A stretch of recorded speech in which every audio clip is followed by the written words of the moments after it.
नमस्ते। हम लोग मीट द अलुमनाई इस सीरीज का जो सीरा हमारा चल रहा है, जो मालिका चल रही है, उसके पहले इनॉग्रल सेशन की बात कर रहे हैं। हम बात कर रहे हैं डॉक्टर अंबादास मोहिते सर से, जो कि हमारे कॉलेज के अलुमनाई हैं, और हमें बेहद खुशी है कि सर से हम ये वार्तालाप इतनी अच्छे तरीके से कर पा रहे हैं। हमारे स्टूडेंट्स के लिए तो वो बात करेंगे ही। अभी तक हमने जो बात की है पार्ट 1 में, उसमें हमने उनके कॉलेज के महाविद्यालयीन जीवन के बारे में जाना। आगे जानते हैं 1980 and after it. Over to you sir. Ambadas ji, मुझे एक काफ़ी उत्सुकता है वो जानने के लिए कि हमने सुना है कि नागपुर यूनिवर्सिटी के विद्यार्थी मंडल में आप चेयरमैन करके हुए थे, यानी त्रिपुरा कॉलेज के लिए वो काफ़ी एक अभिमान की एक बात है। लेकिन 80s के बाद ऐसा क्या हुआ सडनली कि ये जो विद्यार्थी राजकारण में आप कूद पड़े और इतने बड़े ओहदे पर आप पहुंच पाए, तो उसके बारे में आपसे जानना चाहेंगे हम। ऐसा है कि हम जिनके नेतृत्व में काम करते थे, डॉक्टर श्रीकांत जिचकर आज हमारे बीच में नहीं है, लेकिन स्टूडेंट लीडरशिप उनकी थे और उनके साथ हम काम करते थे। तो नेचुरली वो भी चेयरमैन बने थे नागपुर यूनिवर्सिटी स्टूडेंट काउंसिल के। तो एक कहीं तो भी ऐसे लगने लगा कि काम करते करते स्टूडेंट मूवमेंट में कि हमने भी बनना चाहिए। तो पहला तो चांस हमने यूआर बनने का त्रिपुरा कॉलेज में कोशिश की। जब सीआर का इलेक्शन हुआ तब हमारा एक वोट उस समय जो इंचार्ज थे उन्होंने एक इनवैलिड किया। इनवैलिड करने के बाद हम और दूसरे कैंडिडेट को सिमिलर वोट्स हो गए। फिर कॉइन लेके टॉस किया गया, वो भी हमने जीता। वो कॉइन था वाइस प्रिंसिपल उस वक्त के डॉक्टर वसुधा धामनकर। वो कॉइन आज भी मेरे पास है, 1 रुपए का, वो जीता। लेकिन ये सब इसमें झंझट में कि उधर बाकी सीआर में से यूआर बनता था। तो दूसरे लोगों को लगा कि अब अंबादास शायद बनने वाला नहीं है, तो उन्होंने दूसरे को ये कर दिया, तो यूआर नहीं बन पाए। नहीं तो उसी वक्त यूनिवर्सिटी का भी इलेक्शंस लड़ सकते थे। लेकिन बाद में उधर एक्टिव थे, तो दूसरे कॉलेज से यूआर बने। और यूनिवर्सिटी ऐसा था कि पूरे विदर्भ की मिलाकर यूनिवर्सिटी थी ना, उस समय 8 डिस्ट्रिक्ट ये सारे थे। तो मौका आया और वहाँ पे चेयरमैन बन गया। और खुशी इस बात की हुई कि उस समय मैं मीटिंग लेता था स्टूडेंट काउंसिल का चेयरमैन करके, और ये भूषण वगैरह सर जो एनएसएस के वगैरह थे, तो सारे कॉलेज के एनएसएस इंचार्ज को बुला, इनको बुला, और उनकी मैं मीटिंग लेता था। तो बड़ा अच्छा लगता था कि भाई जो कॉलेज में पहले अपने को तो हराने की कोशिश हुआ, लेकिन आज वहाँ के लेक्चर लोग आके अपने सामने बैठते हैं। लेकिन बड़े अच्छे लोग थे, किसी के बारे में ऐसी कटुता करके नहीं थे, लेकिन एक उस समय जो फीलिंग रहता है ना, तो बड़ा अच्छा था। लेकिन ये पूरा जो लीडरशिप करने का, तो अच्छी तरह से जो बोलेंगे कि ये ओवरऑल पर्सनालिटी डेवलपमेंट का यदि क्रेडिट जाता है वो त्रिपुरा कॉलेज को जाता है कि यहाँ से ही सारा सीखने को मिले। पर ऐसा नहीं सिर्फ लीडरशिप करते थे, कि मैं एडिशन करना चाहता हूँ कि कॉलेज में झगड़ा वगड़ा थोड़ा से लड़ाई करने के कारण मुझे फील्ड वर्क के कम मार्क्स दिए गए। उस समय 280 मार्क्स थ्योरी के थे, 4 पेपर यानी 70 मार्क्स का, और 30 इंटरनल असेसमेंट। ओके। और फिर फील्ड वर्क के और 100 और रिसर्च के और 100, तो 320 कॉलेज के हाथ में थे और 280 थ्योरी के। तो मुझे कम मार्क्स दिए।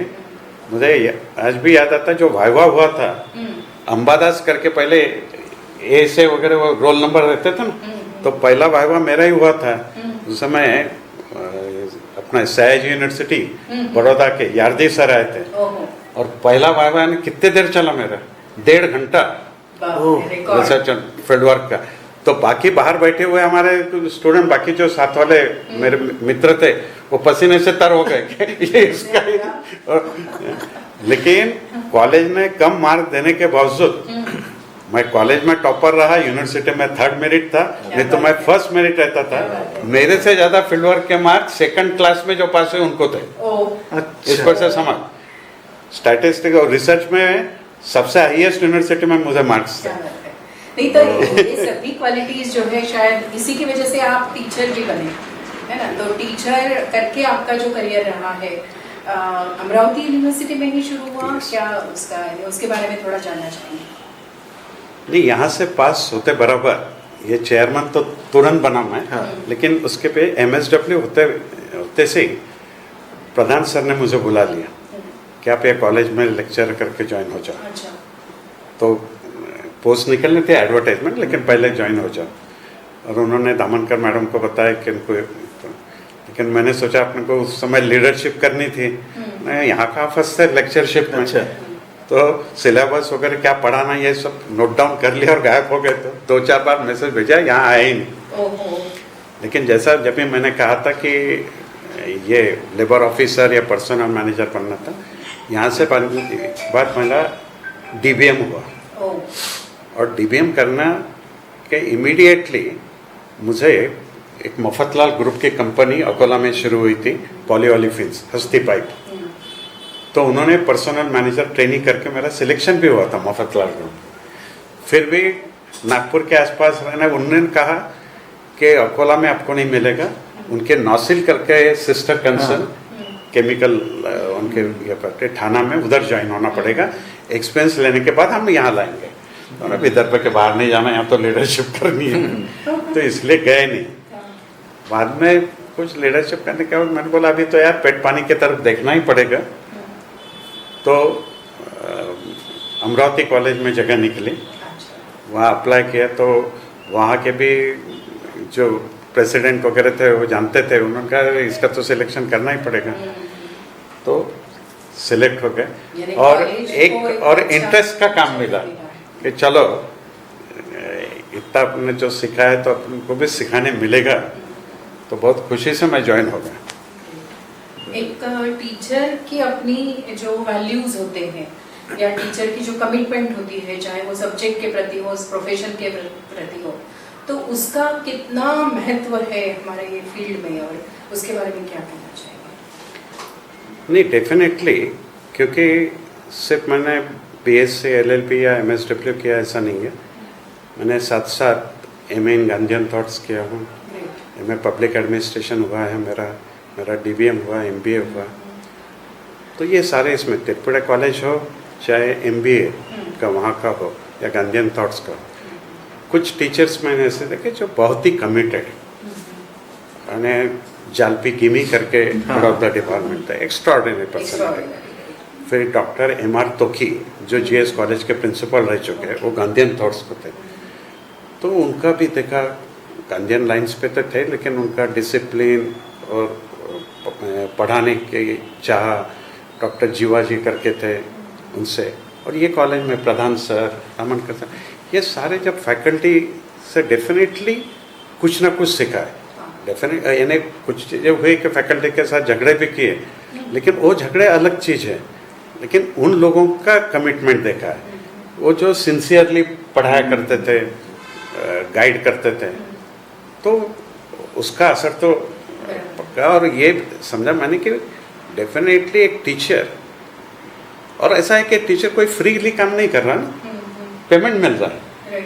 तुम किसी के ऊपर एहसान नहीं कर रहे हो, पढ़ा रहे हो। तो हम कभी भाई बताते हैं ना कि हम तो पढ़ाने का काम करते हैं, तो फोकट में थोड़ी पढ़ा रहे भाई, तो सैलरी मिल रही। तो सैलरी मिलने के बावजूद भी आप अपना काम ठीक ढंग से नहीं करोगे, तो मेरे ख्याल से ये ठीक नहीं। तो ये पहले दिन से सोचा था कि चाहे कुछ भी हो जाए अपने स्टूडेंट के साथ, हाँ बाकी कुछ भी काम करो, लेकिन पढ़ाने का काम अपना पहला काम है, स्टूडेंट को गाइड करना है अपना पहला काम है। और ये करते हो कि और भी कुछ चीज़ें ऐसी हुई कि जिसको कहते हैं कि आपको बियॉन्ड देखना चाहिए, कि कोई प्रॉब्लम सॉल्व करना है तो सिर्फ एक दायरे में नहीं, उसके अलग इसका सोचो। हाँ, लेकिन तो टीचर का कि स्टूडेंट का हित मद्देनजर रखना है, स्टूडेंट को पनिश नहीं करना है, उसको सीधे रास्ते पे लाना है, या उसको मोटिवेट करके सही मार्ग पे लेके जाना, तो ये काम कर पाया ड्यू टू ये यहाँ का सारा एक्सपीरियंस। बैकग्राउंड जो रहती है। सर एक बात और है कि जैसे सोशल वर्क एजुकेशन पर्टिकुलरली ये थोड़ा बाकी सब्जेक्ट से हटके है, क्योंकि हमारा फील्ड से भी कनेक्ट होना चाहिए। तो आपका जो भी कनेक्शन रहा फील्ड के साथ में, that enriches your approach towards social work. So उसके बारे में और उसको आपने कैसे एक साथ लाया, यानी फील्ड वर्क एक्सपोजर भी, फील्ड में जो काम कर रहे हैं आप वो भी, और टीचिंग प्रोफेशन इतना कहते हैं कि 24 आवर्स होते हैं, लेकिन आपके लिए तो मुझे लगता है हर दिन 48 आवर्स का होना चाहिए, इतना आपका काम है। तो कैसे आपने वो 24 आवर्स में और कैसे उसको किया है, समेटा है? नहीं, मुझे क्या लगता है कि ये चीज़ के लिए पैशन जरूरी होती है। एक बार आपके दिलो दिमाग में ये चीज़ छा गई कि अरे मुझे ये करना है, तो मुझे लगता है कि वही एक आपको मोटिवेट करने के लिए एक एस्पेक्ट बन जाता है।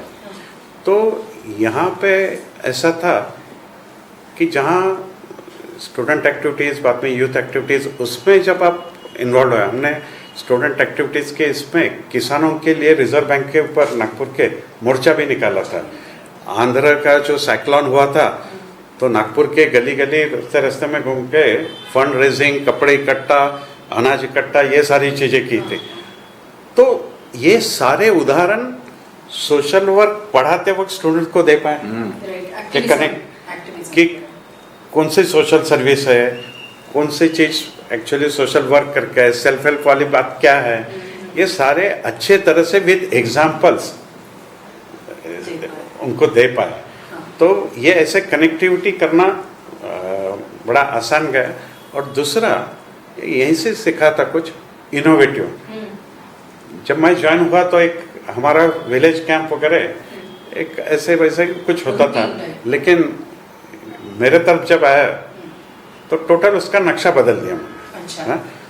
तो वो बदल क्यों पाया कि कुछ ना कुछ यहाँ से सीखा था, वो बेस था, और वो बेस में ये कि भाई और क्रिएटिव और इनोवेटिव कैसे किया जाए, तो अलग अलग कंपोनेंट्स उसमें ऐड कर पाए। नहीं, मुझे याद आ रहा है कि 2006 की बात है कि कॉलेज को एक प्लानिंग कमीशन का एक रिसर्च प्रोजेक्ट मिला था, और उसमें एक रीजन था अमरावती रीजन, और उसके लिए आपके कॉलेज से हमने स्टूडेंट्स हायर किए थे एज अ इन्वेस्टिगेटर। तो वो जो मुझे अभी भी याद है 18 स्टूडेंट थे, और आपके कॉलेज के भंडारी मैडम वो टीम में थी। तो उनके साथ वो कम्युनिकेशन करते वक्त जस्ट बात निकली अंबादास सर के बारे में। तो वो स्टूडेंट जो बता रहे थे, he is a gem of our college, और वो जो एक्सपीरियंसेस शेयर करते हैं हमारे साथ, यानी 2-2 घंटे 3-3 घंटे हम उन्हीं के आजू बाजू में रहते हैं। तो सर का जो एक्सटेंशन है, या तो जो एक्टिविज्म है, जो इतने अनुभव आपने फील्ड से जो लिए हैं, उसका विद्यार्थियों को इस तरह से फायदा हुआ है। तो कुछ आप एक्सपीरियंस शेयर करेंगे कि विद्यार्थी यानी कैसा वो आगे गया आपके ये अनुभव के कारण? नहीं, एक तो मैंने थोड़ा लेक्चरशिप के इसमें जब मैं जिक्र कर रहा था, जब कैंप लेके गया, तो मुझे सारे कुछ फैकल्टी ने बताया कि ये 4-5 स्टूडेंट के ऊपर ध्यान रखना, ध्यान रखना। हाँ, नोटोरियस है। अच्छा, मस्ती करते। हाँ, ये तो मैं ठीक है। उन्होंने कुछ BSW के कैंप में वगैरह तकलीफ दिया। मेरा तो ऐसा था कि 5 बजे स्टूडेंट को जगाना, हाथ में मेरे केन ही रहता था। हाँ? तो सबको नींद से उठी। जब श्रमदान करने का रहता था, इन्हें 5-5 फीट के सोकपीट्स बनाए। तो हमारे इसमें का एक स्टूडेंट ऐसा था कि उसको खड़ा किया कि वो 4.5 फीट का हो गया क्या, वो पता चलता था। उसको उतार देते थे। लेकिन उनके साथ मैं खुद श्रमदान करता था, उनके साथ सारे नालियाँ वगैरह साफ करता था। एक स्टूडेंट तो हमारा ऐसा था कि कैंप में आया, ऑटो रिक्शा से आया, बाद में पूरा वो वेलवेट का वगैरह नाइट गाउन वगैरह रहता था, वैसे वगैरह के परफ्यूम वगैरह, वो तो नाली में उतरने के लिए तैयार नहीं।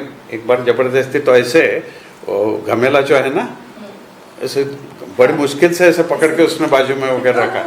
शाम को मैं डेली मीटिंग लेता था कि आपकी दिक्कतें क्या है क्या नहीं।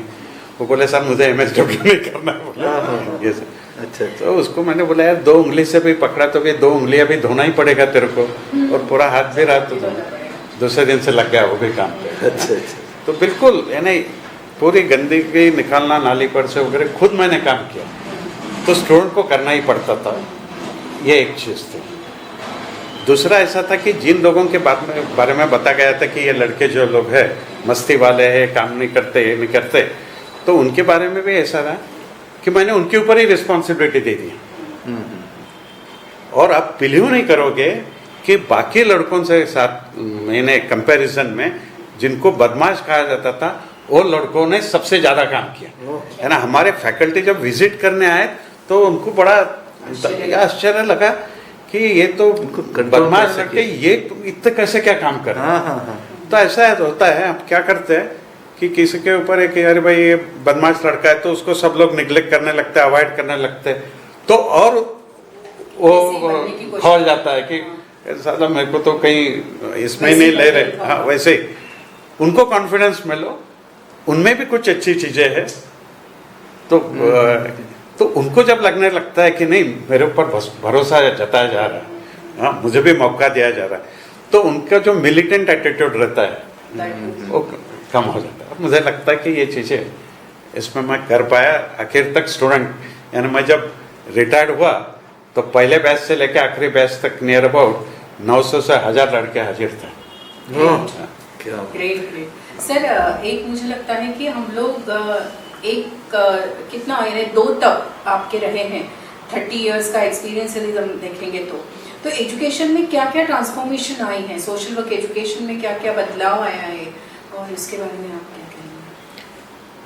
ऐसा बेसिकली सोशल वर्क का तो आप सभी जानते हो, मैंने उसके ऊपर बात बहुत ज़्यादा कहने की जरूरत मैं नहीं समझता कि हमारा पहले ऐसा कि परोपकार करके था, है ना, कल्याण वाला अप्रोच है, आज राइट बेस्ड अप्रोच है ना।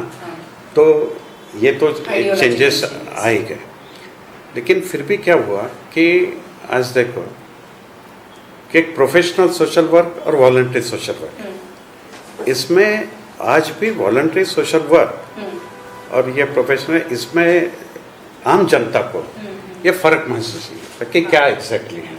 उनको लगता भाई बाबा आमटे भी काम करते हैं, अन्ना हजारे भी क्या करते हैं, तो ये आपका कैसे क्या है ना। तो ये अपने आप में प्रोफेशन ठीक है। तो अभी जरूरत मुझे लगता है कि केस वर्क से ज़्यादा हम लोग मास को एड्रेस करने वाले, चाहे अभी जैसे हमारे सस्टेनेबल डेवलपमेंट गोल का पहले ही है पॉवर्टी इरेडिकेशन का है, हंगर एंड पॉवर्टी इरेडिकेशन। तो ऐसे इसमें कि हम लोग पॉवर्टी इरेडिकेशन का हो जाए, जेंडर इक्वालिटी के बाद हो जाए, एनवायरनमेंट प्रोटेक्शन की, तो मासेस के प्रॉब्लम लेके काम करना चाहिए। तो मुझे लगता कि ये बदलाव हमने सोशल एक्शन के तरफ वगैरह ज़्यादा बढ़ना चाहिए, कम्युनिटी ऑर्गेनाइजेशन के तरफ ज़्यादा फोकस करना चाहिए, ऐसा नहीं। फोकस बदल गया सोशल वर्क इंटरवेंशंस का या उसको देखने का। मुझे लगता है कि बहुत सारी बातें और भी हमें करनी है। हमें मासवे के बारे में जानना है, मासवे की एक्टिविटीज़ के बारे में जानना है, तो वो सब हम और एक अंतराल के बाद करेंगे, चर्चा आगे रखते हैं जारी, और फिर से मिलते हैं हमारे अलमनाई के साथ। आप भी जुड़े रहिए।